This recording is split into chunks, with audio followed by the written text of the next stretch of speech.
Welcome to Project Sambad. Project Sambad is a collaborative platform that promotes in-depth conversations critically examining Nepali society and its policy-making space. Through Project Sambad, PEI and like-minded organizations seek to explore broad, impactful questions that contribute to a wider dialogue on the politics and development of Nepal and the South Asia region. In Bhag Dui this year, we had 7 new immersive and interactive panel discussions on relevant topics from civil society space to trade realities in Nepal. Sambad comes to life when it reaches a wider audience, which is why we are sharing the live recordings of our conversations. In today's release, we have guest speakers Rupa Basnet and Padma Sundar Joshi with host Sabinning Lekhu in a Sambad titled Badi, Balin, ra Basti on the future of Kathmandu's urban landscape. Just a quick heads up, this is a live recording of the conversation, so the audio quality might not always be perfect. Also, you'll hear a mix of Nepali and English throughout the conversation. Hope you enjoy!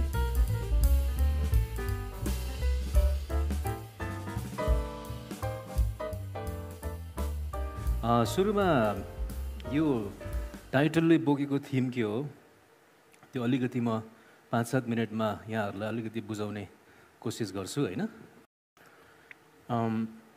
Obviously यो 1 घण्टा भन्दा केही लामो छलफलबाट यो समाधानको केही कडीहरू निस्किन्छ जस्तो मलाई लाग्दैन तर I think we will have succeeded if by the end of the session we kind of have a better sense of the complexity of the issues that we are facing. हैन कन्फ्युजन को बारेमा अलिकति clarity भयो भने त्यो नै मेरो लागि चाहिँ उपलब्धि हुन्छ हैन अब समाधानको बाटोहरु चाहिँ अब निकै लामो होला आजको यो सेसनको टाइटल चाहिँ के छ भने बाडी बालेन र बस्ती on the future of Kathmandu's urban landscape.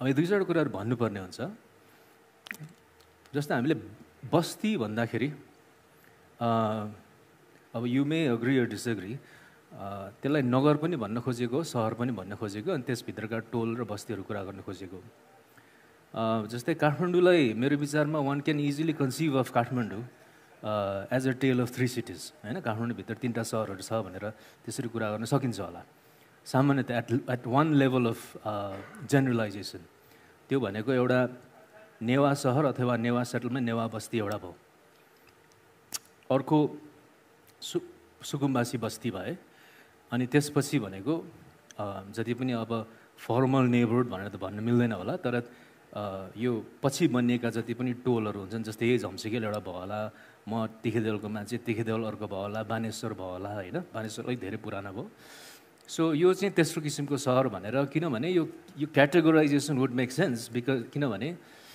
एउटा तर्क के गर्न सकिन्छ भने यो 3 किसिमका बस्तीहरू जसरी गभर्न अथवा सेल्फ गभर्न भइरहेछ यो इतिहास कालदेखि नै आफ्नै किसिमका प्लानिङ लजिकहरू छन् हैन यहाँभित्र जति पनि स्थानीय बासिन्दाहरू बस्छन् उहाँहरूको आफ्नै किसिमको नगरपालिका अथवा स्थानीय सरकारसँग आफ्नै किसिमको सम्बन्धहरू छ अथवा छैन यति भनिसकेपछि अलिकति बाढीतिर आउँदाखेरि के भन्नुपर्ने हुन्छ भने जहाँसम्म हामी यो बस्तीहरूको अथवा सहरहरूको बाढीसँग जोडेर कल्पना गर्छौं यो चाहिँ हामीले छलफल गर्ने जो आकार छ वृत्त छ त्यसलाई अलिकति फोकस्ड पनि बनाउन खोजेको यो फ्रेमवर्क चाहिँ 3 किसिमका सहरहरू काठमाडौँ भित्रका अथवा 3 किसिमका बस्तीहरू नै हो हैन तर खोला किनारको कुरा गर्दाखेरि पनि मेरो विचारमा केही हदसम्म लागू हुन्छ होला किनभने खोला किनारमा धेरै सुकुम्बासी बस्तीहरू छन् लगभग 20 वटा जति खोला किनारमा गैर सुकुम्बासी संरचनाहरू धेरै छन् शोरूमहरू छ रेस्टुरेन्टहरू छ अनि खोला किनार राइपेरियन ल्यान्डस्केपहरू नै वास्तवमा नेवा सम्पदाको मूर्त र अमूर्त चीजहरू परापूर्वकालदेखि बोकिआएका छन् त्यसका प्रयोगहरू अथेन्टिकली जसरी हुने गर्थ्यो पहिला त्यो नहोला तर छन् हैन अनि त्यहाँ भित्र छिर्दा त्यसका आफ्नै प्रयोगहरू होला जस्तै मन्दिर कुटी पाटी पौवाका प्रयोगहरू भएर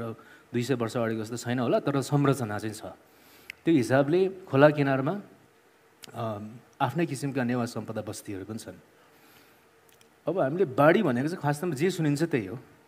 अघिल्लो साल जुन किसिमको बाढी आयो, जुन किसिमको फ्लड आयो, त्यही बाढीको कुरा गरेको। अब डिजास्टरलाई अरू किसिमका अब विपदहरू पनि छन् काठमाडौँमा होइन। अब जस्तै अब यो हामीले फेर्ने सास फेर्ने हावा, हामीले पिउने पानी, हामीले हिट वेभ्सहरू कुरा गरिरहेको थियौँ।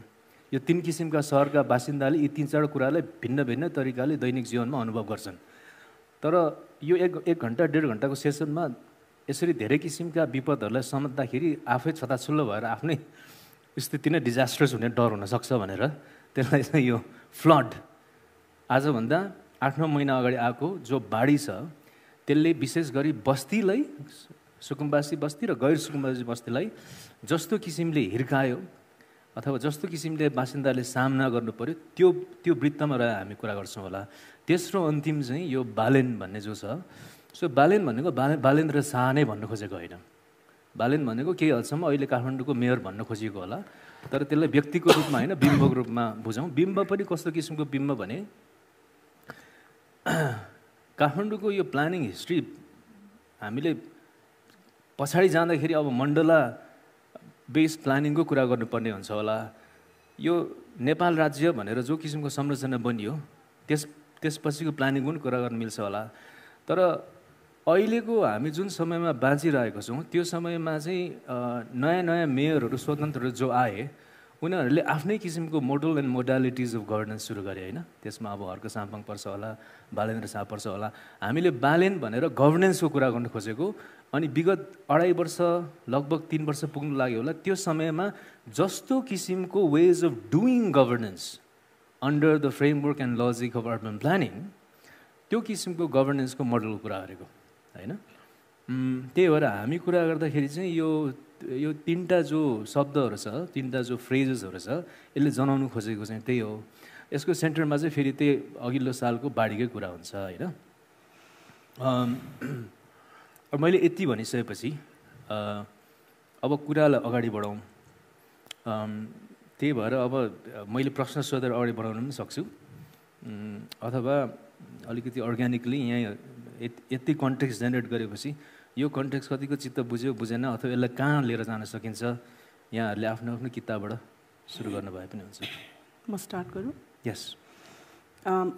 सिन्स बाढीको कुरालाई हामीले फोकस गरिराख्दाखेरि हामी सबैलाई थाहा भएको कुरा हो, भेरी रिसेन्टली सर्वोच्च अदालतले पनि एउटा जजमेन्ट लिएर आएको छ, जुन चाहिँ बागमती नदीको दायाँ बायाँ 20 मिटर जग्गा चाहिँ छाड्नुपर्छ भनेर। त्यसले गर्दा किनभने यो बाढी आउनु अगाडिको यो जजमेन्ट हो, त्यो आएको 3-4 दिनपछि बाढी आयो।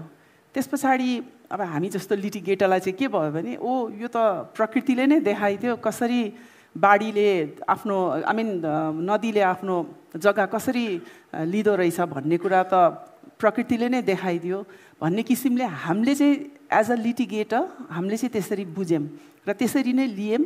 र हामीलाई के लाग्यो भन्दा सर्वोच्च अदालतले जुन यो 20 मिटर दायाँ बायाँ छोड्ने कुरा जुन छ त्यो चाहिँ उहाँले ठिक भन्यो, ठिक किसिमको जजमेन्ट दियो भन्ने कुरा चाहिँ हामीहरूले लियौँ त्यसरी होइन, बाढीको कन्टेक्स्टमा। र त्यो भनिराख्दाखेरि चाहिँ अब जस्तो त्यहाँनिर सुकुम्बासी टोललाई एकदमै नराम्रोसँग उहाँहरूलाई इम्प्याक्ट पर्यो यो बाढीको कन्टेक्स्टबाट। सो त्यसले गर्दाखेरि हामीहरूले चाहिँ एज अ लिटिगेटर भन्छु म है, कसरी हामीले सोचिरहेछौँ भने सर्वोच्चले एउटा जजमेन्ट दिने हो, तर त्यसको कार्यान्वयन गर्ने काम भनेको कार्यपालिकाले एउटा पोलिसी या एक्ट लिएर आएर गर्नुपर्छ। सो त्यसले गर्दाखेरि चाहिँ अब उनीहरूले इम्प्लिमेन्ट कसरी गर्छ त्यसलाई कार्यान्वयन होइन। र अर्को कुरा यसरी सुकुम्बासीहरूलाई चाहिँ जस्तो उहाँले बालेन एज गभर्नेन्सको रूपमा उहाँले जुन भन्नुभयो, सो लोकल गभर्मेन्टले पनि त्यसलाई कसरी हेर्नु पर्यो त भन्दा लोकल गभर्मेन्ट खुसी हुने कुरा यहाँनिर म देख्दिनँ कि सर्वोच्चको त्यो डिसिजन आयो भनेर। लोकल गभर्मेन्टले के गर्नु पर्यो, पहिला अल्टरनेटिभ के हो त सुकुम्बासी टोलको लागि, त्यहाँ बस्ने व्यक्तिहरूको लागि, बिकज उहाँहरूको पनि एउटा ह्युमन राइट्सको कुरा छ, right to live in a dignified life भनेर जुन हाम्रो यो कन्स्टिट्युसनले त्यसको धारा 16मा फन्डामेन्टल राइटको पहिलो धारामा नै के लेखेको छ भन्दा राइट टु डिग्निफाइड लाइफ। जब राइट टु डिग्निफाइड लाइफको कुरा हामी त्यहाँ गरिराख्दाखेरि त्यो कुनै एउटा के अरे मोटर चढेर कुनै मन्त्रीको लागि मात्र होइन, त्यो राइट टु डिग्निफाइड लाइफ भनेको सुकुम्बासी टोलमा बस्ने सानो एउटा नानीको पनि हो होइन, शिशु छ भने उसको पनि हो त्यो राइट होइन।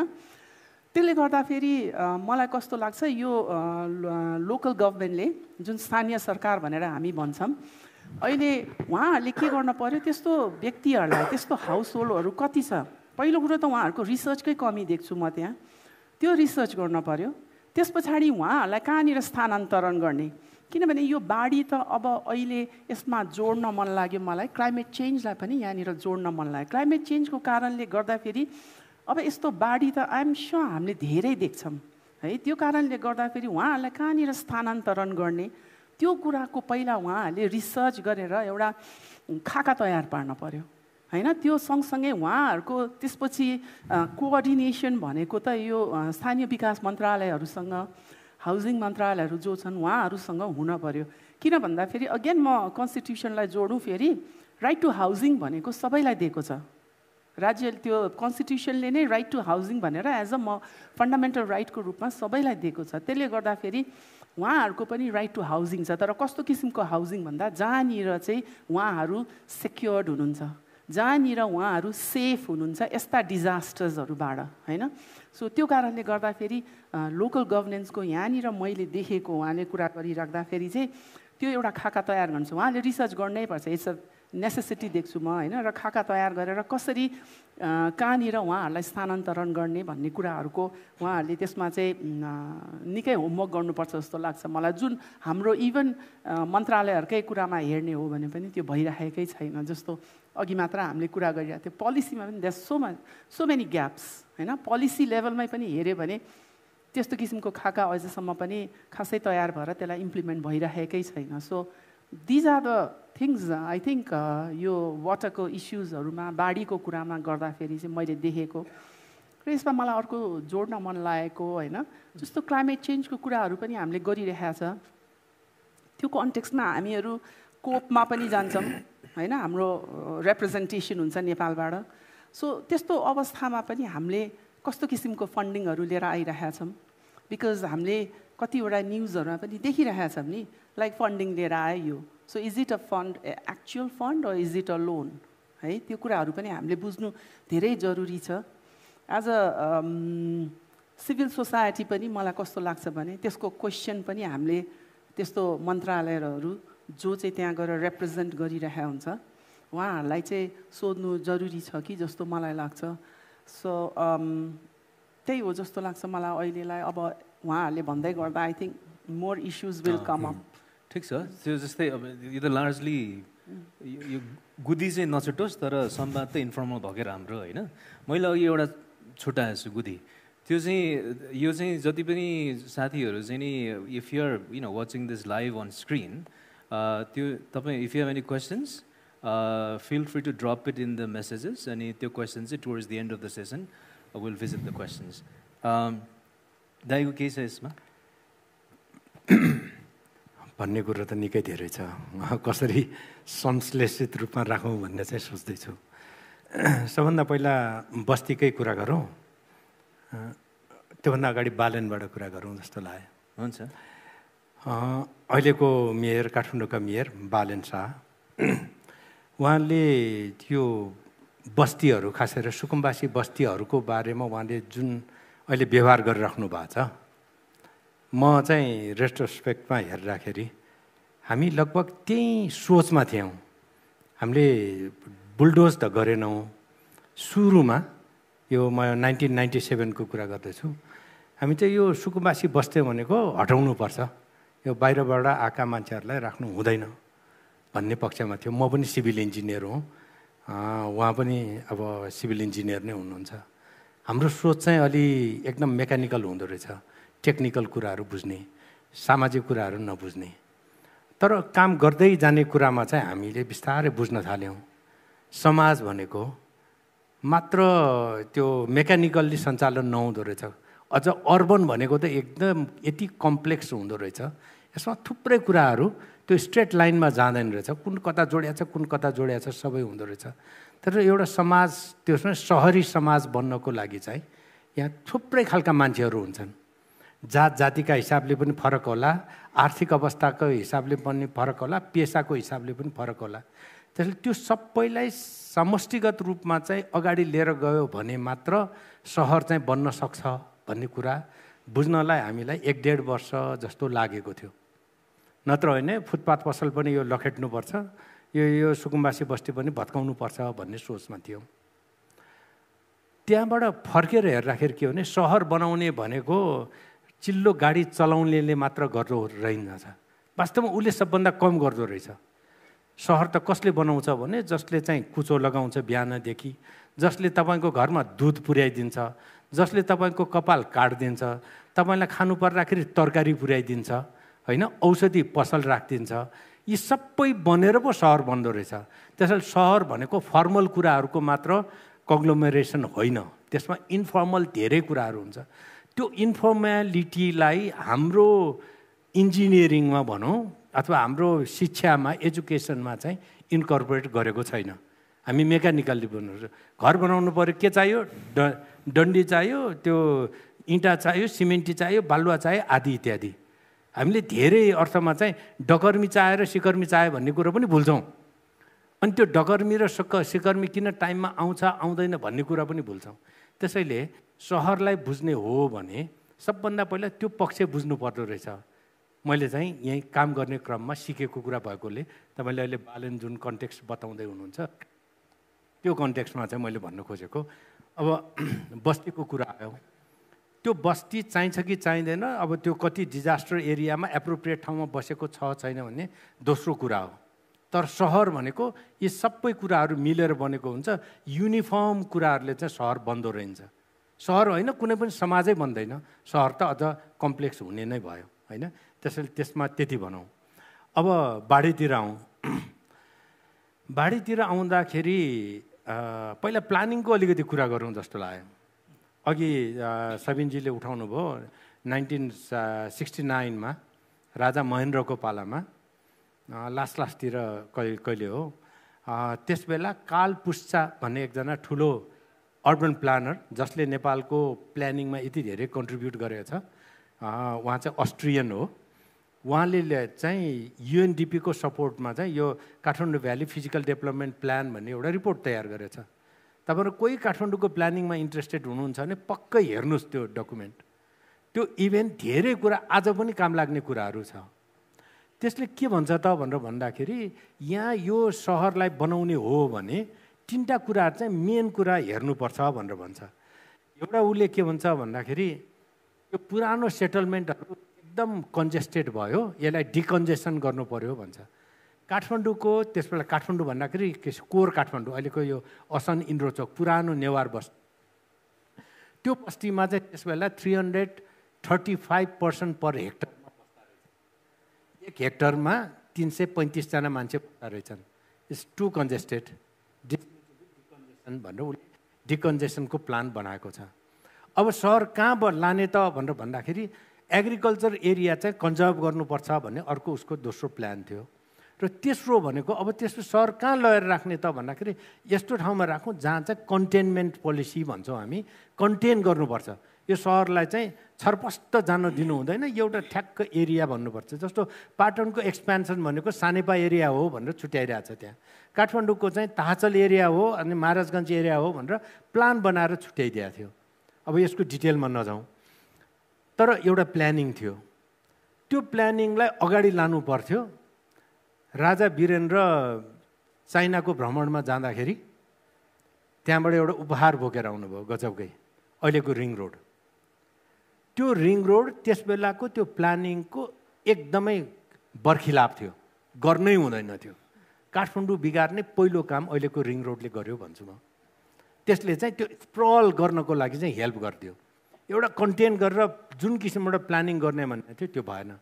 अनि त्यसपछि प्लानिङको कुरा गर्ने भन्ने त त्यसको चाहिँ अब 1969मा रिपोर्ट दिएको, 76मा बल्ल गएर काठमाडौँ उपत्यका नगर विकास प्राधिकरण भन्ने बन्यो। त्यो गर्दै गर्दै 86मा 84मा 86मा 88मा यति रिपोर्टहरू बन्दै गयो। सबै प्लानिङको रिपोर्टहरू प्रत्येक alternate year Kathmandu valley has got 1 new plan. अहिले तपाईँहरूले कसैले सुन्नु भएको छ कि छैन, 20 years के अरे प्लान भनेर स्ट्राटेजिक प्लान भनेर 2035 को लागि प्लान भनेर अहिले काठमाडौँ उपत्यका विकास प्राधिकरणले बनाइरहेछ। कसले के गरिरहेछ कसैले थाहा छैन, जबकि सहर कता लाने भन्ने कुराहरू हुनुपर्ने हो। त्यसमा म्युनिसिपालिटीहरूको रोल के हुन्छ अब यो विषयतिर पनि नजाउँ, फेरि म बाढीतिरै अलि फोकस गर्न चाहन्छु। 1988 मा त्यस बेलाको अहिले पनि हुनुहुन्छ उहाँ के हुन्छ उहाँको नाम लोहनी, प्रकाश चन्द्र लोहनी, यो भौतिक योजना मन्त्री हुनुभयो र पहिलोचोटि चाहिँ नेपालमा चाहिँ सहरी विकास भन्ने पनि विभाग चाहिँ छ है, विभाग होइन त्यसलाई महाशाखा थियो, भवन विभाग अन्तर्गत सहरी विकास भन्ने चाहिँ महाशाखा चाहिँ पहिलोचोटि इस्ट्याब्लिस भयो। सहर भने नत्र त नेपाल भने गाउँ गाउँले बनेको देश, सहर भने त त्यो एकदम अनावश्यक जस्तो थियो। तपाईँको प्लानिङको डकुमेन्ट पहिलाको हेर्नुभयो भने पहिलोचोटि इन्ट्रोड्युस भयो र त्यस बेला उहाँले एउटा राम्रो काम के गर्नु खोज्नु भएको थियो भने यो फ्लड प्लेन बागमती, विष्णुमती र धोबी खोलाको फ्लड प्लेनलाई चाहिँ कन्जर्भ गर्नुपर्छ, यहाँ चाहिँ ल्यान्ड युज प्लान युज गरेर यो एरियामा चाहिँ बिल्टअप एरिया गर्नु हुँदैन, यसलाई चाहिँ एग्रिकल्चर ल्यान्डको रूपमा छोड्नुपर्छ भनेर प्लान ल्याउनु भएको थियो। अनफर्चुनेटली त्यसको विरोधमा मान्छेहरू लागे, त्यो स्वाभाविक थियो, संसारभरि नै पनि त्यस्तै सबैतिर यो प्लानिङ चाहिँ सजिलोसँग कहीँ पनि इम्प्लिमेन्ट भएको छैन। तपाईँ न्युयोर्कको कुरा गर्नुहोस् कि टोकियोको कुरा, जहाँ कुनै पनि सहरको कुरा गर्नुहोस्, कहीँ पनि प्लानिङ चाहिँ सहिलोसँग लागू भएको छैन, विरोध भयो। पञ्चायतलाई के डर भयो भने यो बरु पञ्चायत जोगाउँ, यो प्लानिङ भनेर रहोस् भनेर छोडिदियो, अनि त्यसपछि त्यो लागू भएन होइन। उहाँले राम्रो काम गर्नुभएको थियो, तर उहाँले नराम्रो काम पनि गर्नुभएको छ। काठमाडौँमा सुकुम्बासी भित्र्याउने मध्येको पहिलो व्यक्ति उहाँ नै पनि हो। नुवाकोटबाट आफ्नो भोट ब्याङ्क भनेर यहाँ खुसीबुमा ल्याएर सेटल गराउने पनि उहाँ नै हो। उहाँलाई म क्रेडिट पनि दिन्छु, डिसक्रेडिट पनि म राख्न चाहन्छु। खैर यो प्लानिङले के गरिदियो भन्दाखेरि हाम्रो प्लानिङको हिजो परम्परादेखि आएको प्लानिङको सोचलाई भत्काइदियो। त्यो भने के भने नेवार सभ्यताले प्लानिङलाई यस्तो हिसाबले बुझ्छ। अघि उहाँले चाहिँ 3टा बस्ती भन्नुभयो, सुकुम्बासी बस्ती होइन, अहिलेको नयाँ बस्तीहरू र पुरानो बस्ती भन्नुभयो। पहिलाको हेर्नुभयो भने किराँत कालदेखिकै हेर्ने हो भने हामी द्रङ्ग, प्रिङ्ग, द्रङ्ग र गोला भन्छौँ, अनि ग्राम भन्छौँ। 4वटा लेभलको बस्तीहरू हुने गर्थ्यो। त्यो अहिलेको अलि आउटस्कर्टको लागि चाहिँ गोला भन्थ्यो, अनि त्यसपछि अलि ठुलो सहर मार्केट टाउनलाई चाहिँ पुरा द्रङ्ग भन्थ्यो, र अनि ठुलो सहर खोप्रिङ्ग भन्छ। खोपा भनेको भक्तपुरलाई खोप्रिङ्ग भन्थ्यो, ठुलो सहर भयो। त्यसो सहरको लेभलमा हुन्थ्यो। तर त्यो सबै सहरहरू चाहिँ तलको खोलाको फ्लड प्लेनमा चाहिँ होइन, माथि बस्नु, टार परेको ठाउँमा बस्नुपर्छ, तल एग्रिकल्चरको लागि छोड्नुपर्छ, र फेरि डिजास्टरको लागि पनि प्रोन हुन्छ भनेर छोडेको थियो। त्यसले तल त्यो तपाईँले 50-52वटा सेटलमेन्ट छ, नेवार सेटलमेन्टहरू काठमाडौँ भ्याली, बनेपा, धुलीखेल समेत गरेर त्यो हेर्न जान्छ, कुनै पनि खोलाको किनारमा फ्लड प्लेनमा गएर बसेको छैन, एउटा पनि बसेको छैन। त्यो चाहिँ त्यो कन्जर्भेसनको लागि। अब हुन्छ के त भनेर भन्दाखेरि अस्तिको बाढीमा हामीले देख्यौँ। अस्तिको बाढीभन्दा अगाडि मसँग यस्तै एउटा इन्टरभ्यू भएको थियो त्यो देश सञ्चारसँग। मैले भन्दै थिएँ, त्यसको 2 महिना अगाडि कुरा भए जस्तो लाग्छ मलाई, के काठमाडौँमा 50 सालको जस्तो बाढी आयो भने के हुन्छ हेर्नुहोस् है भनेर भनेको थिएँ। ठ्याक्कै त्यहीँ अनफर्चुनेटली त्यहीँ भयो। 50 सालमा के भएको थियो भने बाढी आउँदाखेरि यहाँ मान्छेलाई कसरी काठमाडौँबाट एभेक्ट गर्ने भन्ने खालकोसम्म प्लान चाहिँ त्यस बेलाको सरकारले बनाउन तयार गरिरहेको थियो। त्यो अवस्था थियो। अति त्योभन्दा ठुलो बाढी आयो। बाढीले आफ्नो बाटो लिन्छ होइन, नदी अब बाढी कत्रो आउँछ भन्ने खालको कुरो त अब आजको जमानामा चाहिँ गाह्रो छैन हामीलाई। यत्रो आउँछ, यत्रोसम्म आउन सक्छ, यत्रै आउँछ त भन्न सक्दैनौँ, यो साल यत्रो साइजको भन्न सक्दैनौँ। तर हाम्रो क्याचमेन्ट एरिया हेरेर यति चाहिँ हाम्रो 100 year return period, 50 year, 25 year त्यो रिटर्न पिरियडको हिसाबले हामीले बाढी हिसाब गर्न सक्छौँ। त्यो हिसाबले हेर्ने हो भने 50 सालको बाढी होइन, अस्तिको बाढी चाहिँ अहिलेसम्म रेकर्डेड बाढीमध्ये काठमाडौँ उपत्यकामा सबभन्दा ठुलो बाढी हो। र हाइड्रोजियोलोजिस्टहरू के भन्छन् भने this is more than 100 years return पिरियडको। यसमा दाइलाई रोकेला मैले, हजुर, किनभने समयको पाबन्दले गर्दाखेरि फेरि रिभिजिट गरौँला। यो बाढीलाई एकचोटि फेरि बालेनतिर लान्छु ल म।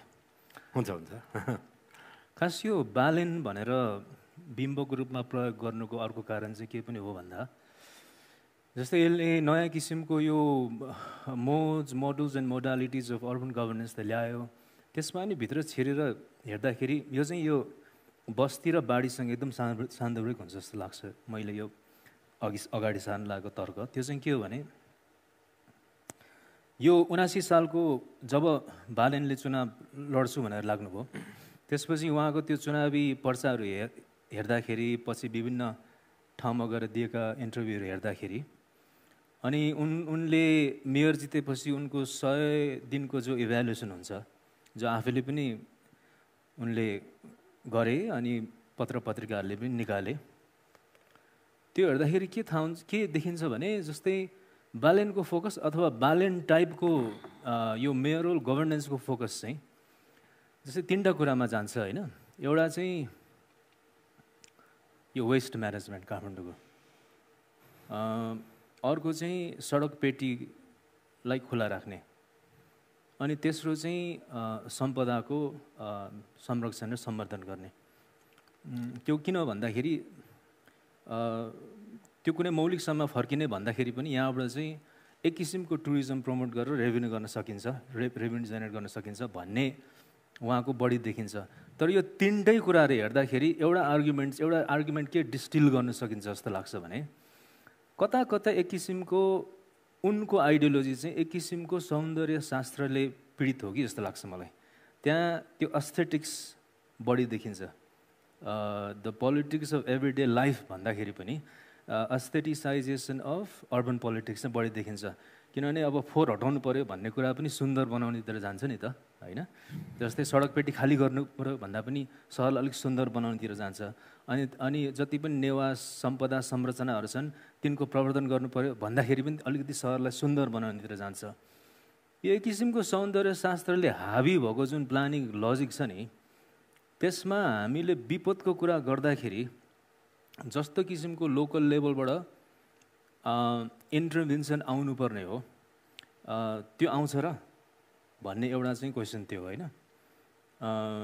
अनि अर्को क्वेसन चाहिँ लोकल लेभल आफैमा, यो हिजो पनि अस्ति कहिले हाम्रो यो कुरा गर्दाखेरि आएको थिएर नेपालको कन्टेक्स्टमा लोकल लेभल, यो चाहिँ यो पहिलो प्रश्न चाहिँ यता दाइतिर बढी जाला, दोस्रो प्रश्न चाहिँ रूपाजीतिर बढी जाला। त्यो चाहिँ नेपालको कन्टेक्स्टमा अथवा काठमाडौँको कन्टेक्स्टमा खोला कहिलेकाहीँ उग्र भएर जो विपदको ताण्डव नाच्छौ त्यसलाई इन्स्टिट्युसनली एड्रेस गर्ने कपेसिटी हाम्रो लोकल स्थानीय संयन्त्रहरूसँग छ कि छैन। किनभने यो चाहिँ अघि यहाँले सुरुमा गर्नुभएको यो ग्याप्सको कुरासँग पनि जोडिन्छ जस्तो लाग्छ। अथवा यसलाई अर्को भाषामा भन्नुपर्दाखेरि एकातिर एस्थेटिक्सको बढी डोमिनेन्स देखिन्छ भने अर्कोतिर एस्पिरेसनको बढी छ क्या। भनेको aspiration is hardly a plan होइन। 20 मिटर 40 मिटर भनेको त एस्पिरेसन भयो नि त। It's not a plan. It's not a plan because I don't think one can implement it. हाम्रो सहर भन्ने संरचना जसरी अहिले खादिएर जकडिएर बसिरहेछ र अझै खादिने जकडिने कन्क्रिटाइज हुने टेन्डेन्सी कन्टिन्यू भएर गइरहेछ। इनफ्याक्ट त्यो धेरै नै डोमिनेन्ट भएर गइरहेछ। यस्तो यो 20 मिटर 40 मिटरवाला चाहिँ बढी एस्पिरेसनल भयो होइन। So there are two issues I think, challenges. एउटा चाहिँ यो एस्थेटिसाइजेसन, अर्को चाहिँ एस्पिरेसन। अब यसमा कसले अगाडि के लिने हो। अनि म के भन्छु भने जस्तै हामीलाई यो सेसनको अर्गनाइजरले जति समय दिनुभएको छ हाम्रो भागको चाहिँ अब 10 मिनट मात्रै बाँकी छ। अनि त्यसपछि पनि फेरि सबैजना मिलेर गफ गर्न पाइयो। त्यही भएर अहिले नै दाइ नअत्तालिहाल्नुहोस्। 10 मिनटमा फेसिलिटेटरै भए पनि केही त गफ गर्नु मन लाग्छ। मलाई 3 मिनट दिनुहोस्, यता 3 मिनट, यता 3 मिनट। अच्छा, अब सहर बनाउनलाई के चाहिन्छ भन्दाखेरि हामी कहाँ सबभन्दा ठुलो ल्याप्सेस भनेको प्लान्ट डेभलपमेन्ट, प्लानिङ भनेको छैन। हामी कसैलाई प्लानिङ मन पर्दैन, मेयर साहबहरूलाई त झनै मन पर्दैन। यदि यो सहरलाई अगाडि बनाउने हो भने 10 वर्षपछि के गरेर कहाँ पुग्छ र 20 वर्षपछि कहाँ पुर्याउने भन्ने प्लान चाहिँ चाहिन्छ। त्यो नभइकन त अलि अघि उहाँले भने जस्तो अब अलिकति झिलिमिली पारिदियो, त्यो बिजुली बजारको चाहिँ पुलमा अलिकति बत्ती बालिदिएपछि चाहिँ डेभलपमेन्ट भन्ने हो भने त मैले त्यति धेरै मलाई भन्नु छैन, तर ओभरअल रूपमा अहिलेसम्म मैले त्यो प्लान देखेको छुइनँ। एक होइन, काठमाडौँ महानगरपालिकासँग, अरू नगरपालिकाहरूसँग पनि छैन, तर काठमाडौँ महानगरपालिकासँग त्यो प्लान चाहिँ मैले अहिलेसम्म देखेको छुइनँ। एक सम्पदाको कुरा गर्ने हो भने अब म हितीसम्म काम गरिरहेको छु।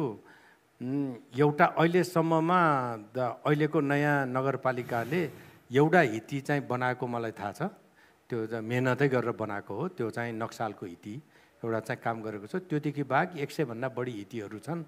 सुनधाराकै कुरा गर्ने हो भने पनि कतै केही गरिएको चाहिँ मैले देखेको छैन, केही भएकै नै छैन। अब म अनभिज्ञ हुन सकौँला, तर मलाई थाहा छैन, त्यो भएको कुराहरू मलाई थाहा छैन। त अब तेस्रो हिसाबले भन्ने हो भने त्यसमा चाहिँ मेनली चाहिँ देशको नगरपालिकाको म्युनिसिपालिटीको इकोनोमीमा के गर्यो त भन्ने कुरा चाहिँ बढी इम्पोर्टेन्ट हुन्छ कि यो देखिने कुराहरू भन्दा, फिजिकल कुराहरू भन्दा चाहिँ बढी इम्पोर्टेन्ट हुन्छ। त्यो इकोनोमीमा के भएको छ त भनेर भन्दाखेरि अब खासै केही भएको छ जस्तो लाग्दैन। बजेटै पनि 35% कि 40% खर्च हुन्छ भनेर भन्छ, त्यो सिस्टमले चाहिँ काम गरिरहेको जस्तो लाग्दैन। त्यसैले तर अब त्यो विषय त्यो मूल्याङ्कन गर्ने भन्दा पनि यता बस्तीमा आउने हो भने चाहिँ बस्तीलाई हेर्ने दृष्टिकोण चाहिँ सबभन्दा पहिला त्यहाँभित्रका तत्त्वहरू बारेमा चाहिँ प्रष्टता चाहिन्छ। त्यो प्रष्टता नल्याइकन चाहे सुकुम्बासी बस्ती होस् चाहे अरू खालका बस्तीहरू हामीले को समस्या समाधान गर्न सक्दैनौँ। र अर्को एउटा विषय चाहिँ अहिले त्यो छोडेर अर्को एउटा विषय मलाई भन्नु मन लागेको चाहिँ अघि 20 मिटरको कुरा आएको थियो। यो 20 मिटरवाला जुन सर्वोच्च अदालतले 20 मिटरको जुन के अरे मापदण्ड तोकिदिएको छ, पहिला 20 मिटर थियो, 20 मिटर होइन, त्यहाँबाट अर्को 20 मिटर दायाँ, अर्को 20 मिटर भन्दा 40 मिटरको जुन मापदण्ड तोकिदिएको छ, त्यो चाहिँ सर्वोच्च अदालतले अलि आफ्नो दायराभन्दा बाहिर गएर काम गर्यो जस्तो लाग्छ मलाई। त्यो चाहिँ के हो भने 20 मिटर कि 40 मिटर भनेको मोर टेक्निकल कुरा हो। त्यो टेक्निकल कुरा चाहिँ सर्वोच्च अदालतको काम होइन जस्तो त्यो हो नै के एकचोटि बताइदिनुहोस् न। म त्यही नै बताउन खोजिरहेको छु। त्यसमा के भनिएको छ भने बागमती, विष्णुमती लगायत सबै नदीहरूको दायाँ बायाँ 20 मिटर, पहिला 20 मिटर थियो, त्यसमा एडिसनल 20 मिटर भन्दा 40 मिटर दायाँ 40 मिटर बायाँ चाहिँ त्यसको चाहिँ राइट अफ वे अथवा त्यो फ्लड प्लेनको रूपमा छोडिदिनुपर्छ भन्ने चाहिँ निर्णय छ। त्यो कतिपय ठाउँमा ठिक होला, धेरै ठाउँमा ठिक हुँदैन। किन भन्दाखेरि नदी भनेको अब बागमतीको एउटा इक्जाम्पल लिउँ। बागमती सुरु हुन्छ के भन्छ बागद्वारबाट, बागद्वारबाट पनि 40 मिटर उता जानु पऱ्यो, 40 मिटर उता जानु पऱ्यो, तल हाम्रो गल्छीमा पनि 40 मिटर उता र 40 मिटर उता गए पुग्ने भयो। यस्तो खालको चाहिँ यो चाहिँ जनरलाइज हुने खालको स्टेट के अरे निर्णय चाहिँ नभइदिएको भए बेस हुन्थ्यो। किनभने एउटा वाटर सेडमा, एउटा क्याचमेन्ट एरियामा जति डाउन स्ट्रिममा जान्छ त्यति क्याचमेन्ट एरिया बढ्दै जान्छ, त्यसैले त्यो अनुसारको ठुलो हुँदै जानुपर्छ। त्यसैले यस्तो टेक्निकल कुरो चाहिँ टेक्निसियनहरूलाई जिम्मा लगाइदिएको भए बेस हुन्थ्यो, जसले गर्दा कन्फ्युजनहरू क्रिएट भयो। अब भन्नुहोस् न, अब भन्न त त्यसमाथि इन्क्रोच गर्ने मान्छेहरूले भन्ने ठाउँ कहाँ पायो भने अब के पशुपतिको घाटहरू सबै भत्काउने त? डेफिनेटली होइन। त्यहाँ 20 मिटर चाहिएको पनि छैन, त्यो गोर्ज भएर गएको छ। तर त्यसको डाउन स्ट्रिममा आउँदाखेरि त्यो के भन्छ यो हाम्रो शङ्खमूलमा आउँदाखेरि त्यत्रो चौडा भएर हुनुपर्ने होइन, त्यत्रो पुल छ। त्यो पुल त्यत्तिकै, अब त्यसमा मैले एउटा इन्जिनियरिङ कुरा तपाईँलाई बताइहालौँ। हामीले इन्जिनियरिङमा त्यो ब्रिजहरू डिजाइन गर्दाखेरि 100 इयर रिटर्न पिरियडको हिसाब गरेर चाहिँ फ्लड प्लेनको हिसाब गरेर पुल बनाउँछौँ, डिजाइन गर्छौँ। त्यति चौडा छोड्नुपर्छ। त्यसैले तपाईँले धेरै ठाउँमा देख्नुभयो होला, पुल चाहिँ एकदमै चौडा, खोला चाहिँ तल, अनि तलबाट अचेल बाटो साटो आदि इत्यादि निकालिरहेछ। वास्तवमा त्यो छोडेको कारण के हो भने 100 इयरको अस्तिको जस्तो ठुलो फ्लड आयो भने पानी बग्न पाउनुपर्छ, पुललाई केही नहोस् भनेको। त्यसैले त्यो लाइनलाई फलो गरिदिएको भए चाहिँ निकै राम्रो हुन्थ्यो होइन। र बागमतीको जत्रो क्याचमेन्ट चाहिँ विष्णुमतीको होइन होला, अथवा ठुलो होला, मनोहराको अझ ठुलो छ। त्यसैले रिभर अनुसारको चाहिँ क्याचमेन्ट फरक हुन्छ। त्यो चाहिँ मेरो विचारमा अलिक गलत भयो जस्तो मलाई लाग्छ। जुन अदालतबाट इन्टेन्सनमा त मलाई कुनै शङ्का छैन, यो फ्लड प्लेन चाहिँ छोड्नुपर्छ भनेकै हो होइन। अब तर त्यसलाई चाहिँ अब चाहिँ यति ढिलो गरेर आइसके पछाडि नगरपालिका अथवा सरकारले कसरी त्यसलाई इम्प्लिमेन्ट गर्छ भन्ने चुनौती चाहिँ छ नै हाम्रो बिचमा। ओके, म उहाँको कुरालाई भन्नुपर्दाखेरि जुन 20 मिटरको कुरा जुन छ सो अब सर्वोच्चले गल्ती जजमेन्ट दियो या ठिक दियो सही दियो त्यो म बोल्दिनँ, तर मेरो विचारमा नदी बग्दाखेरि अब सुरुवात जब माउथ अफ द रिभर सानो भए पनि आउँदा एक्सप्यान्ड भएर आउँछ, त्यसले गर्दा त्यो एक्सपेन्सन भएको ठाउँमा चाहिँ जुन उहाँले भन्नुभयो जस्तै फ्लड प्लेन डेफिनेटली त्यहाँनिर छाडिन पर्छ, त्यो गर्नु पनि पर्छ र त्यो अब सायद च्यालेन्जको रूपमा अब हाम्रो भौतिक विकास यो मन्त्रालयहरूलाई होला है, तर उहाँहरूले यसमा चाहिँ स्थानीय सरकारसँग पनि मिलेर कोअर्डिनेट गरेर इन्जिनियरिङ संस्थाहरूसँग पनि मिलेर उहाँहरूसँग कोअर्डिनेट गरेर कसरी के गर्ने भन्ने कुरा चाहिँ आई थिङ्क उहाँहरूले त्यसलाई अगाडि बढाउन सक्नुहुन्छ जस्तो लाग्छ।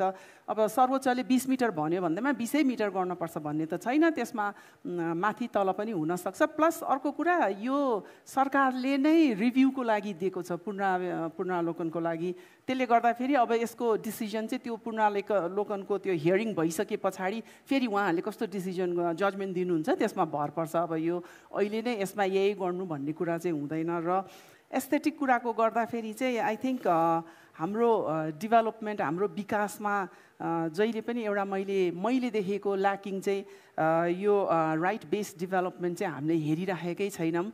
हाम्रो डेभलपमेन्ट चाहिँ हामीले अब बाहिर डेभलप कन्ट्रिजहरूको हेर्छौँ अनि उहाँहरूको कुनै एउटा प्रिन्सिपल्सहरू लिएर आउँछौँ, यो किसिमको विकास गर्यो भने चाहिँ हाम्रो देश अझ विकसित हुन्छ भन्ने किसिमले त्यो धारणाले हामीले धेरैवटा यस्तो डेभलपमेन्ट सम्बन्धी पोलिसिजहरू लिएर आउँछौँ जस्तो मलाई लाग्छ।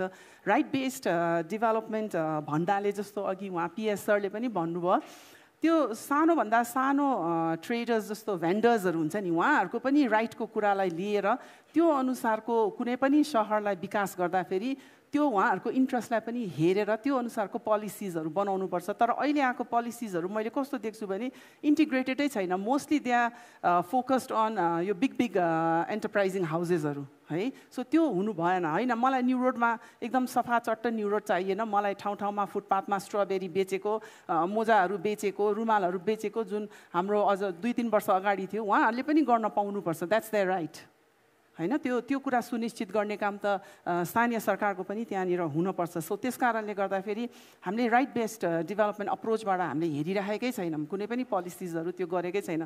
सो ह्याभिङ सेड द्याट त्यो कुरा भनेको इन्टिग्रेटेड डेभलपमेन्ट पोलिसी जस्तो लाग्छ मलाई। सो बाढीकै कुरा गर्दाखेरि पनि त्यो जब हाम्रो 2024मा जब बाढी आयो त्यहाँनिर हाम्रो इलेक्ट्रिसिटीदेखि लिएर तपाईँको हरेक कुराहरूमा यति नराम्रोसँग इम्प्याक्ट पर्यो। सो सायद यहाँ इन्टिग्रेटेड डेभलपमेन्ट पोलिसी भएको भए सबै मन्त्रालयहरू भनौँ, मानिलिउँ इलेक्ट्रिसिटीको, त्यस्तै गरेर खानेपानीका कुराहरू भनौँ, टेलिफोनका कुरा, उहाँहरूको बिचमा कोअर्डिनेसनै छैन। डेभलपमेन्ट के को लागि हो त? Development is only for those who owns a car and lives in a big bungalow होइन। Development is for those people जो भेन्डर्सहरू छ, जो फुटपाथमा बसेर उनीहरूले आफ्नो दिनचर्या चलाउँछन्, उहाँहरूको लागि पनि हो। डेभलपमेन्ट कसको लागि हो? डेभलपमेन्ट त्यो टिनको छानामुनि बस्ने उहाँहरूको लागि पनि हो। त्यसले गर्दाखेरि I think it needs to be integrated. जुन कुरा मैले देख्दिनँ यो पोलिसी मेकिङमा, and that is the main gap भनौँ कि अब त्यसलाई च्यालेन्जेस भनौँ होइन, त्यो चाहिँ एकदमै ल्याकिङ देख्छु। र अर्को कुरा मलाई यहाँ तपाईँहरूलाई नै अब यसपछि तपाईँहरूले पनि सोध्नुहुन्छ होला, मलाई एउटा तपाईँहरूलाई पनि मलाई क्वेसन गर्न मन छ, उहाँहरूलाई पनि गर्न मन छ कि हामीले यो सस्टेनेबल डेभलपमेन्ट या सस्टेनेबल रेजिलियन्ट डेभलपमेन्ट अर्बन भनेर ल्यान्डस्केपमा भनेर जुन हामीले कुरा गरिराख्दा वाट इज द्याट भन्न खोजे के हो त?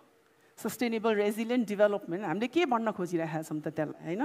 सो त्यो कुरा पनि हुनपर्छ, किन भन्दाखेरि again when we are talking about sustainable development, दिगो विकास भनेर हामी कुरा गरिराख्दा खै त हाम्रो मिनिस्ट्रिज लेभल इन्स्टिट्युसन कोअर्डिनेसन खोइ त, पोलिसिजमा इन्टिग्रेसन खोइ त। सो त्यो सब कुराहरू पनि आई थिङ्क हामीले हेर्नुपर्छ जस्तो मलाई लाग्छ। सो अब अहिले त उहाँले भन्नुभएको जस्तो बालेनको जुन अप्रोच छ उहाँको चाहिँ मोरलेस या एस्थेटिक अप्रोचै म देख्छु। So that should not be there in the के अरे यो अर्बन एरियाजमा। अर्बन एरियाजको डेभलपमेन्ट भनेको नै अब जस्तो म जस्तो मान्छे जो साइकल चढेर मलाई कलेजमा पढाउन जान मन लाग्छ, but I can't do it because त्यो हाम्रो यस्तो डेभलपमेन्ट छ जहाँनिर तपाईँको खालि मोटर दौडिन्छ, मोटरसाइकल दौडिन्छ, म जस्तो साइक्लिस्टको लागि त त्यहाँ बाटै छैन। सो त्यसले गर्दाखेरि चाहिँ त्यो सब कुराहरू पनि हामीले चाहिँ हेर्नुपर्छ। सो एस्थेटिक डेभलप अब खालि त्यो चिल्लो मोटर के अरे मोटर दौडिने बाटो मात्र इज नट डेभलपमेन्ट जस्तो मलाई लाग्छ। सो हामी जस्तो साइक्लिस्टको लागि पनि that should be some areas where we can cycle होइन भन्ने कुरा जस्तो चाहिँ मलाई लाग्छ। आई थिङ्क मेरो यो लास्ट राउन्ड एउटा सानो कुरा उठाउँ है। त्यो अब यो बाढी जे इन्क्रोचमेन्ट भयो होइन, अब त्यसलाई हटाउनु पर्यो भन्दाखेरि लोकल गभर्मेन्टले गर्न सक्छ कि फेडरल गभर्मेन्टले गर्न सक्छ कि कसले गर्न सक्छ भन्ने खालको कुरामा चाहिँ मलाई आफैले प्रश्न पनि गर्छु, तपाईँहरूलाई पनि प्रश्न गर्न चाहन्छु।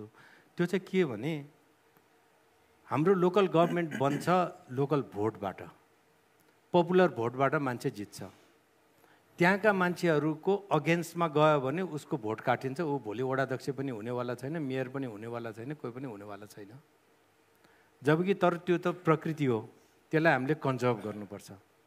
त्यो कन्जर्भेसनको लागि अब जसको भोटले जितेर आएको छ त्यो उसले त दुधको के अरे उसको सोझो त नुनको सोझो त गर्छ भन्दाखेरि कसरी त्यो गर्न सकिन्छ होला भन्ने क्वेसन चाहिँ मैले यो पपुलर यो डेमोक्रेसीमा चाहिँ यो अहिले मैले यो किन पनि भनेको भने यो मात्र होइन, नेपाल सरकारले एउटा उर्दी जारी गरिदियो 2 वर्ष अगाडि कि सबै नगरपालिका गाउँपालिकाहरूले चाहिँ ल्यान्ड युज प्लान बनाऊ, भू उपयोग नक्सा बनाऊ भनेर भन्यो।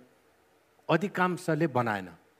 बनाउँदाखेरि पनि के गर्यो, सबै खेतीयोग्य जमिनलाई सबैलाई चाहिँ प्लटिङ गर्नुहुने आवास क्षेत्र भनेर घोषणा गरेर बनाइदियो।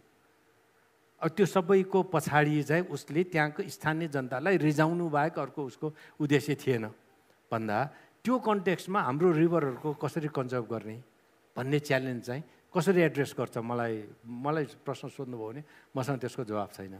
तर मलाई एउटा भन्न मन लाग्यो, यसमा एड गर्न मन लागेको जस्तो अब हामी फेडरलिजममा गइसकेको हुनाले सो अहिले हामीले त्यो रिसर्च गरेर मेरो सम स्टुडेन्ट्सहरूले उनीहरूले रिसर्च गरेर हेर्दाखेरि के देख्यो भन्दा मोस्ट पावरफुल गभर्मेन्ट भनेकै लोकल गभर्मेन्ट रहेछ हाम्रो नेपालमा।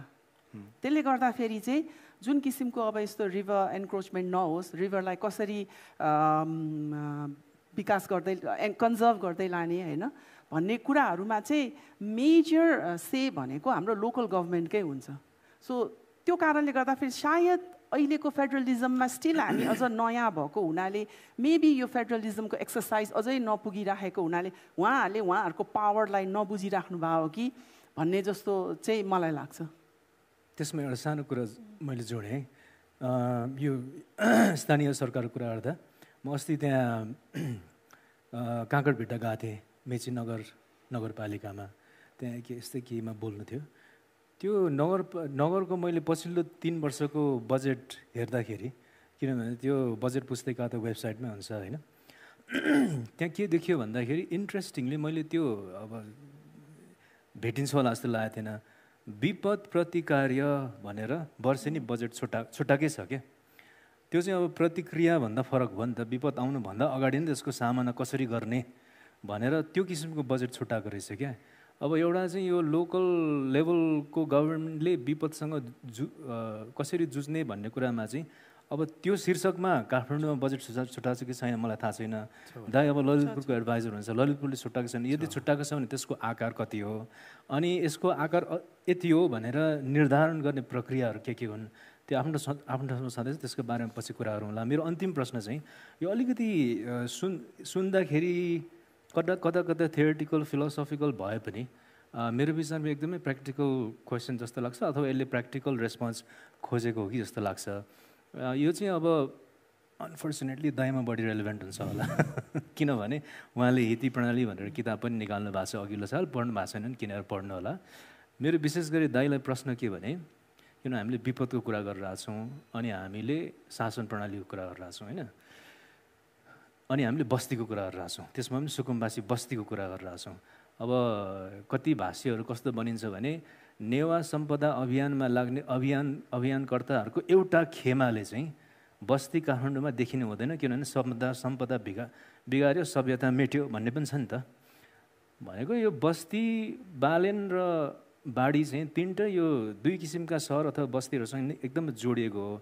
अब मेरो प्रश्न चाहिँ दाइलाई के भने, यो हिती प्रणालीको थिममा बसेर कुरा गर्दाखेरि यो 72 सालमा भुइँचालो आएपछि हाम्रो यो नेवा आर्किटेक्चर हिस्ट्रीको एकजना दुई तीनजना ज्ञातामध्ये एक सुदर्शन राज तिवारीले चाहिँ के भन्नुभयो भने यो भुइँचालोले नेवा बस्ती मात्र होइन, यो त नेवा सभ्यता नै ढाल्यो, नेवा अर्बनिजमै ढाल्यो भन्नुभयो क्या। अब नेवा अर्बनिजमलाई अथवा नेवा नगरवाद सहरवाद नेपालीमा जे भने पनि त्यसलाई मैले बुझ्दाखेरि चाहिँ इन्भाइरोमेन्टल अर्बनिजम जस्तो पनि लाग्छ। त्यो किन हो भन्दा हिती प्रणाली किताबमै देखिन्छ नि त त्यो।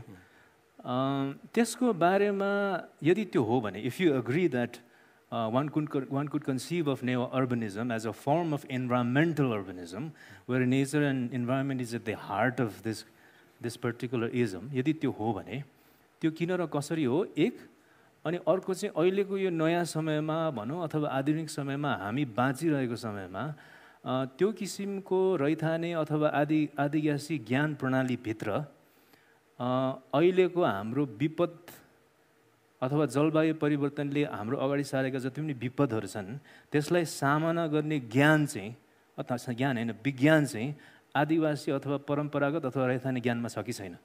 त्यो किसिमको साइन्सको डेमोन्स्ट्रेसन त्यो नलेज सिस्टमले गर्न सक्छ। अब सास लामै फेर्नु होइन, अलि के भन्छ लार्जर कन्टेक्स्टमा पनि कुरा गर्न मिल्छ, स्पेसिफिकमा पनि कुरा गर्न मिल्छ होइन। पहिला क्लाइमेट चेन्ज लगायतको इन्भाइरोमेन्टल इस्युजमा हौँ, त्यस बेलाको त्यो ज्ञान जुन छ हिती प्रणालीको ज्ञान हो, त्यो भनेको नेचरसँग जुधेर नेचरलाई बुझेर उपयोगमा ल्याएको हो होइन। टार परेको ठाउँमा बस्ती बसिएको छ जहाँ पानी छैन, अनि त्यहाँ पानी कसरी पुर्याउने भन्ने कुरो विचार नगरिकन त्यो बस्ती त बस्दैन नि। पहिलो कुरो अग्लो ठाउँमा बस्ती बसेको छ, त्यहाँ त बाढी पहिरोले पानीले त सबै भत्काएर पहिरो जाँदै ढल्दै जान्छ। त्यस्तो ठाउँमा बस्ती बसालेको छ, त्यो पानीलाई कसरी व्यवस्थापन गर्ने भन्ने ज्ञान नभइकन त्यो बस्ती टिक्दैन। त्यो दुइटै कुरालाई विचार गरेर बनाएको। त्यसैले तपाईँले पुरानो बस्तीमा हेर्नुभयो भने त्यसको सिरानतिर होइन, अब काठमाडौँको टुँडीखेल भनौँ, लैनचौर भनौँ, पाटनको लगनखेल भनौँ, जाउलाखेल भनौँ, माथि ठुल्ठुला पोखरीहरू बनाएछ जसले गर्दाखेरि माथिबाट आउने बाढीले पनि तलको बस्ती चाहिँ नजाओस्। अहिले ठुल्ठुलो हिउँ पाइप बनाए, त्यसबेला त्यो बनाउने चाहिँ प्रविधि हामीसँग थिएन, त्यसैले त्यहाँ पोखरीमा जम्मा गर्थ्यो, आनन्दसँग हुन्थ्यो। अहिले ठुल्ठुलो हिउँ पाइप राखेको छ होइन। अब अहिले त्यो हिउँ पाइप नराखेन र त्यो पोखरी नहुने हो भने अहिले चाहिँ त्यो मङ्गलबजार डुब्छ। यो साल पनि डुबेको थियो, त्यो गाबाल एरिया चाहिँ डुबेको थियो। त्यो सबै त्यस बेलाको ज्ञानले चाहिँ त्यो विचार गरेरै गरेको भयो। अब त्यसै गरिकन पानीको जोहो गर्नुपर्छ र सुक्खायाममा पनि पानीको कसरी जोहो गर्ने भन्दा ग्राउन्ड वाटरलाई कसरी इफिसियन्टली युटिलाइज गर्ने भन्ने हो। अब भनौँ यो 72 होइन, 2 वर्ष 3 वर्ष अगाडि हाम्रो मेलम्चीको मुहान नै बिगारिदियो होइन, इन्टेक स्ट्रक्चरै बिगारिदियो, यहाँ पानी आएन। भोलि गएर त्यो 27 किलोमिटर लामो हामीसँग त्यो टनेल छ, त्यो टनेल चाहिँ यो के अरे सेस्मिक जोनमा त्यो फल्ट लाइनमा परेको छ। कुनै दिन चाहिँ यताको दुईवटा प्लेट चल्दाखेरि त्यो भाँचियो भने काठमाडौँमा पानी आउनेवाला छैन। काठमाडौँको मान्छेले पानी कहाँ खाने भन्दाखेरि डिजास्टरको प्रिपेयर्डनेसको हिसाबले पनि हितीहरूको संरक्षण गर्नुपर्छ भन्छु म चाहिँ। किनभने त्यो पानी त आउँछ नि त, हिजोदेखि आइरहेको। नआउने जुन चाहिँ हामीले सर्फेस सिलिङ गरेका छौँ त्यसको सट्टा चाहिँ हामी रिचार्जको कम्पलसरी रिचार्जको व्यवस्थामा जाने हो भने जान सकिन्छ। त्यसैले त्यो विज्ञानलाई अहिले पनि उपयोग गर्न सकिन्छ। अहिले पनि राम्रैसँग हामीले त्यो उपयोग गरेर हामी मोर रिजिलियन्ट बन्न सक्ने अवस्था चाहिँ छ। राजनीतिले साथ दियो भने, राजनीतिले साथ दियो भने र त्यस राजनीतिज्ञहरूले त्यसलाई बुझ्ने कोसिस गर्यो भने होइन। तर अघि मैले चाहिँ त्यो लोकल गभर्मेन्टले गर्न नसक्ला कि भन्ने मेरो आशंकाको आशय चाहिँ त्यतातिर होइन कि। मेरो आशय के थियो भने त्यो त्यहीँको भोट लिएर त्यही मान्छेलाई उनीहरूको अगेन्स्टमा चाहिँ उनीहरू जान सक्छ कि सक्दैन। यो पेटी इन्ट्रेस्टले चाहिँ यो डेमोक्रेसीमा चाहिँ राम्रो काम गर्दो रहेछ। त्यसैले त्यो च्यालेन्ज चाहिँ छ भनेर मैले त्यो एङ्गलबाट भन्न खोजेको। चाहे त्यो लोकल होस् चाहे फेडरल गभर्मेन्ट होस्, उनीहरू चाहिँ त्यति धेरै अगाडि आउन चाहँदैन। यहाँको के छ यसमा? मेरो भन्नु त तपाईँले जुन डिजास्टरको कुराहरू सोध्नुभयो नि, सो त्यो विपद व्यवस्थापन भनेर हाम्रो लोकल यो के अरे स्थानीय सरकार सञ्चालन ऐन भनेर त्यसमा पनि तपाईँको यो स्थानीय सरकारले यो विपद व्यवस्थापनमा के गर्न सक्छ भनेर यहाँनिर उसको फङ्सन्सहरूको बारेमा चाहिँ त्यो राखिदिएको छ। सो उहाँहरूलाई पनि छ, त्यस कारणले त्यो बजेट चाहिँ अब त्यही हो, उहाँहरूले कसरी युटिलाइज गर्ने भन्ने कुरा चाहिँ अब उहाँहरूको त्यो कस्तो किसिमको विपद हो, कसरी त्यहाँको समुदायलाई कसरी यस सम्बन्धी अवेरनेस जेनेरेट गर्ने होइन, उहाँहरूको क्यापेसिटी कसरी बिल्ड गर्दै लाने भन्ने कुराहरू चाहिँ त्यो बजेटबाट नै आई थिङ्क उहाँहरूले चाहिँ गर्न सक्नुपर्छ जस्तो मलाई लाग्छ। तर विपद सम्बन्धी व्यवस्थापनको चाहिँ यहाँ चाहिँ राखिएको छ। तपाईँले अघि भन्नुभएको एउटा इन्भाइरोमेन्टल अर्बनिजमको एक लाइन भनिहालौँ। डेफिनेटली यो नेवार सभ्यता मात्र होइन, जुन कुनै पनि पहिलाका सभ्यताहरू इन्भाइरोमेन्टसँग कम्प्लिमेन्ट गरेर होइन, कम्पिट पनि गरेर कम्प्लिमेन्ट पनि गरेर सञ्चालन छ होइन। त्यो खालि काठमाडौँको नेवार सभ्यता मात्र होइन, जुन कुनै सभ्यतामा पनि हेऱ्यो भने तपाईँले देख्नुहुन्छ त्यो। तर काठमाडौँको त्यो कन्टेक्स्टमा भन्ने हो भने चाहिँ कसरी नेचरसँग सँगै बस्ने भन्ने कुराहरू चाहिँ त्यसले सिकाएको छ। त्यसले त्यसले भेहिकल थिएन, तर अहिले पनि हामी सहरहरूलाई होइन, डाउनटाउनलाई पेडेस्ट्रनाइज गर्नु पर्यो आदि इत्यादि कुरा गर्छौँ भने पब्लिक स्पेसलाई कसरी युज गर्ने, प्राइभेट स्पेसलाई कसरी युज गर्ने भन्ने खालको ज्ञान तपाईँले खोज्ने हो भने त्यो नेवार सभ्यता, नेवार टाउन प्लानिङभित्र चाहिँ तपाईँले भेट्नुहुन्छ। त्यसैले त्यो इन्भाइरोमेन्टल अर्बनिजमको हिसाबले डेफिनेटली त्यो फिट हुन्छ। र अझ त्यसबाट सिकेर अहिलेको कन्टेक्स्टमा होइन, त्यसबाट हितीमा गएर धारामा पानी थापेर घरमा ल्याएर चाहिँ खाना पकाउने भन्ने अवस्थामा जानुपर्छ भनेर मैले भनिरहेको छुइनँ। तर त्यो पानीलाई कसरी इफिसियन्टली युटिलाइज गर्ने जुन हामीले हाम्रो परम्परामा थियो, त्यो कुरालाई चाहिँ डेफिनेटली सिक्ने ठाउँहरू चाहिँ छ त्यसमा। यसमा मलाई एउटा एड गर्न मन लागेको, since we talking about climate change also होइन, जस्तो अब मैले लिटिगेसनकै कन्टेक्स्टमा जस्तो निजगढ एयरपोर्टकै कुरा गरौँ। निजगढ एयरपोर्ट के को लागि डेभलपमेन्ट त भन्यौँ, सरकारले के भन्छ उसमा कि त्यो निजगढमा एयरपोर्ट बनायो भने चाहिँ नेपाल चाहिँ एकदमै विकास भएर एकदमै उसले अरबौँ रुपियाँ कमाउँछ र त्यसबाट एकदम नेपाल विकसित डेभलप्ड हुन्छ भन्ने कुरा। तर त्यतिका रुख काटिसकेपछि डेफिनेटली त्यसको जुन ग्यास उत्सर्जन गर्छ त्यसले त डेफिनेटली वायुमण्डलमा त्यहाँनिर काहीँ न काहीँ त असर गर्छै गर्छ। सो अहिले यत्रो क्लाइमेट चेन्जको कुरा गरिराख्दाखेरि तपाईँहरूले सायद त्यो फलो गर्नुभयो भएन, इन्टरनेसनल कोर्ट अफ जस्टिसमा हाम्रो परराष्ट्र मन्त्री चाहिँ गएर त्यहाँनिर चाहिँ उहाँले बोल्नु भएको थियो। बिकज त्यो इन्टरनेसनल कोर्ट अफ जस्टिसलाई युएनले जेनरल असेम्ब्लीले के भन्यो भने तपाईँहरूको एउटा ओपिनियन दिनुहोस् हामीलाई यो क्लाइमेट चेन्जमा अब्लिगेसन के हो त राष्ट्रहरूको यसप्रति भन्ने कुरामा त्यो कन्टेक्स्टलाई लिएर उहाँले बोल्नु भएको थियो होइन। त्यो बोल्दाखेरि उहाँले कम्पेन्सेसनको कुरा गर्नुभयो। तर कम्पेन्सेसनको कुरा गरिराख्दाखेरि नेपाल जस्तो देशलाई चाहिँ कम्पेन्सेसन भन्दा पनि हामीलाई चाहिँ एउटा यस्तो फन्ड चाहिन्छ जसले चाहिँ हाम्रो जस्तो नेपालको आम्दानी रेभिन्यू कलेक्सन भनेकै टुरिज्म पनि हो, त्यो ठुलो त्यसले गरेको छ, त्यसमा हेल्प गरेको छ हाम्रो रेभिन्यू कलेक्सनमा। सो त्यसले गर्दाखेरि कम्पेन्सेसन भन्ने बित्तिकै के हुन्छ त, क्वेसन के आउँछ, छिमेकी राष्ट्रले कति ग्यास एमिट गर्यो त, सो त्यो त हामीले नापतोल गर्न सक्दैनौँ होइन।